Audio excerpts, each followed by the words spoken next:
Večeras ću vam predstaviti crteže dve umetnice, s tim što je samo jedna prisutna, to je Jelena Bojanić, a Milica Prelević iz opravdanih razloga nije mogla da dođe na otvaranje. Pročitat ću vam kratke biografije, onako baš smo iskratili da vas ne bi mnogo zadržavali. Prvo ću početi sa Milicom Prelić, koja je sa moje desne strane. Rođena je u Šapcu 1984. godine, diplomirala je na Fakultetu likovnih umetnosti u Beogradu 2009. godine na odseku slikarstva u klasi profesora Jovana Sivačkog.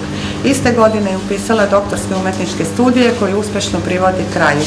Izlagala je nekoliko puta samostalno i učesnica je mnogobrojnih grupnih izložbi u Srbiji i inostranstvu. Dobitnica je nekoliko nagrada. Po ovome ima nekih 6 samostalnih izložbi u Srbiji, jednu u Nemačkoj, zatim ima 24 grupne izložbe i studijske boravke u kolonije u Srbiji, Makedoniji, Hrvatskoj, Nemačkoj, Italiji i Francuskoj. Iza nje je, iako je mlada, bogato radno iskustvo u oblasti kulture i umetnosti. Jelena Bojanić rođena je 1976. godine u Istoku. Diplomirala je 1999. i magistrirala 2002. godine na Fakultetu umetnosti u Prištini, odsek slikarstva u klasi profesora Hilmije Čatovića. Član je ULUS-a od 2004. godine. Izlagala je na 6 samostalnih i više grupnih izložbi u zemlji i inostranstvu, učestvovala u nekoliko umetničkih kolonija u Srbiji i inostranstvu, kao Makedonija, Izrael, Crna Gora. Koordinator je manifestacije Noć otvorenih ateljeja Beograd i dečje radionice ZMUC. Ovo su radovi koji se sudaraju, da tako kažem. Dakle, dok koleginica Milica, čini mi se barem na prvi pogled, ide ka simbolu, dakle, nastojeći da stvar do kraja svede, vi ste okrenuti detalju, ako sam ja to ispravno primetio.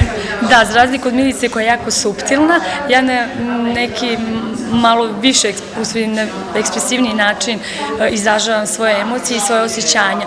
I tako da smo ja i Milica u stvari došli do te ideje, da baš zbog tog kontrasta mojih i njenih radova, njenih suptilnih, a mojih ekspresivnih, napravimo zajedno izložbu u Palanci.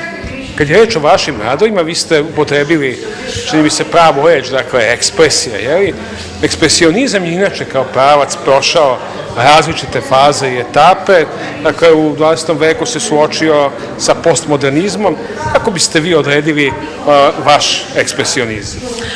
Pa ja neki, znači, onako, neki apstrahovani ekspresionizam, pošto na taj način, u stvari, zašto koristim, vidite da su moji crteži, u stvari, da je to crna boja dominira i crvena i plava, u stvari, samim tim crtežom želim da pojačam svoju ekspresiju iskaza, svoj taj unutrašnji napoj koji osjećam i na taj način se izražavam. Vi ste mlad umetnik, recite nam nešto o sebi, nekoliko podataka. Pa, završila sam likovnu akademiju na akademiji u Prištini, ali sada već 10 godina živim u Beogradu i stvaram, radim i u školi, ali sve svoje slobodno vreme koristim da crtam i da slikam.